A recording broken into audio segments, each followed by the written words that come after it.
Ark Copenhagen brendidan yana bir ko'rinish va bu xaki rang ekan. Aslida men qora rasvetka zakaz qildim, bilmadim. Magazindan menga xaki rangni jo'nataverishdi. Balki rasmlarda ishlanganmi, bilmadim. Ikkita zakaz kelgan, ikkalasi ham xaki rang. Va bu xonada bilib oldim mana Ark Copenhagenni. Mana bu ko'k oqi, xakisi va qop-qorasi bor ekan. Qop-qorasini ham topdim. Uni ham boshqatdan zakaz qilib akalarga. Lekin bu xonada kelinglar, mana bu xakini ham ko'rib chiqamiz va buni ham sotuvga qo'yamiz. Kanalda taqdim qilamiz. Xo'p, naski sifat birinchi o'rinda ushbu oyoq kiyim elegantni ko'rinishga ega, ipini ichkariga o'tkazib olsanglar polniy zo'r mana bunaqa poluska bo'lib qoladi. Qisman ko'rsataman, mana bunaqa ko'rinishga keladi yoki mana bunaqa o'zingizga qulayligini qilib yurasiz.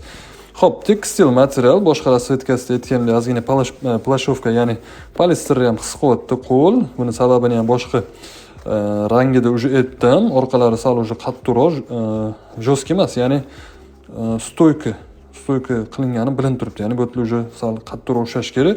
Poshnasi o'zini klassida yaxshi, ya'ni sportiv yumshoq emas, lekin o'zini klassi uchun yaxshi poshna, teylari, orqalari noodatiy ko'rinishda obrobotka qilingan. Bilaman, ozgina kley chiqib turibdi. Ko'ryapsizlar, men ham ko'ryapman, lekin bu nima endi krossovka shunaqa bo'ladi. Ba'zi birlarda, ba'zi joylarda ozgina kley chiqib qoladi, lekin bu mana pashti ko'rinmaydi yoki kiyganingizdan keyin ma'lum bir muddatdan keyin bari yuvib ketargan kleylar.